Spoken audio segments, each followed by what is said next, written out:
शुभ दिवस बच्चों। कैसे हो तुम सब? बिल्कुल स्वस्थ और मस्त हो ना? चलो संस्कृत पढ़ते हैं। संस्कृत की कक्षा में तुम सब पहुंच चुके हो और संस्कृत पढ़ने के लिए तैयार हो। कौन सा पाठ पढ़ना है आज? बच्चों आज पढ़ना है पाठ 5, शरीरस्य अंगानि। शरीर के अंगों के नाम। शरीरस्य शरीर के, अंग।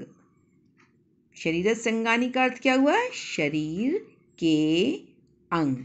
ये सारे शरीर के अंगों के नाम तुम हिंदी में जानते हो और इंग्लिश में भी बहुत अच्छे से जानते हो और बहुत छोटेपन से ही इंग्लिश में जानने लगे थे। जब बिल्कुल तोतली भाषा में बोलते थे ना, तब भी hair, eyes, nose, ears, lips सब बताते थे, है ना? अब तो बड़े हो गए हो। चलो अब संस्कृत में सीखो, क्योंकि हिंदी इंग्लिश तो जानते हो और बहुत सारी भाषाएं आनी चाहिए। बहुत अच्छा लगता है ना? और तुम्हारे कोर्स में भी है। तो चलो देखते हैं। ये जो तुम्हारा हेड है, इस पे बाल लगे हैं, इसको क्या कहते हैं? शिरः। क्या कहते हैं संस्कृत में? शिरः। सिर को संस्कृत में क्या कहते हैं? शिरः। और शिरः को हिंदी में क्या कहते हैं? सिर। इंग्लिश में हेड। सब जानते हो। बात समझ में आई ना? देखो विसर्ग लगा है, शिरः। अब आया तुम्हारा कान, ईयर। कान को संस्कृत में क्या कहते हैं? कर्णः। क्या कहते हैं? कर्णः। आई सब बात समझ में? और कर्णः को क्या कहते हैं हिंदी में? कान। ठीक।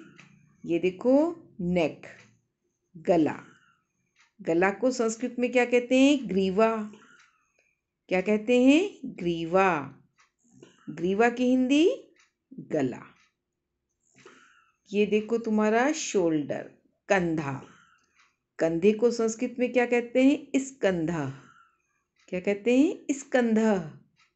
स्कंधा की हिंदी? कंधा। ये आर्म, बाजू। बाजू की संस्कृत? भुजा। भुजा।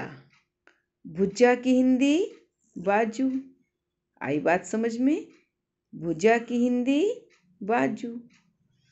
ये देखो कोहनी, यहाँ से हाथ मुड़ता है ना, कोहनी।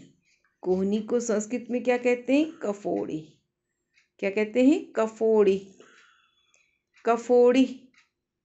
ड़ा में छोटी की मात्रा है, कफोड़ी। कफोड़ी को हिंदी में क्या कहेंगे? कोहनी। आई बात समझ में? आगे देखो, ये है तुम्हारा लेग। लेग, टांग। टांग को संस्कृत में कहते हैं नलकिनी। क्या कहते हैं? नलकिनी। टांग को संस्कृत में क्या कहते हैं? नलकिनी। आ गई बात समझ में? अब आओ देखें इधर कौन कौन क्या क्या नाम दिए हैं। ये है नेत्रम, आँख। नेत्रम, आँख। नेत्रम, आँख। आपने आँख का पर्यायवाची नेत्र लिखा भी है। और नेत्रम का, नेत्र का क्या हो गया संस्कृत? नेत्रम। माँ में हलंत लगा है। नासिका, ये नाक है। नाक को संस्कृत में कहते हैं नासिका। क्या कहते हैं? नासिका। नासिका को हिंदी में क्या कहते हैं? नाक। ये है आपका ओठ। ओठ को ओष्ठ संस्कृत में क्या कहा जाता है? ओष्ठ। क्या कहा जाता है? ओष्ठ। और ओष्ठ को हिंदी में ओठ। ओष्ठ को हिंदी में ओठ। ओठ की संस्कृत ओष्ठ।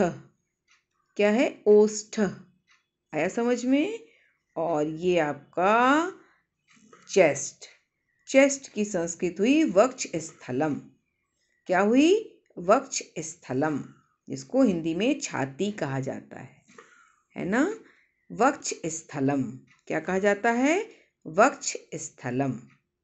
और ये हुआ आपका पेट, स्टमक।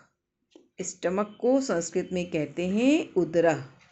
क्या कहते हैं? उदरः। उदरः का अर्थ क्या हुआ? पेट।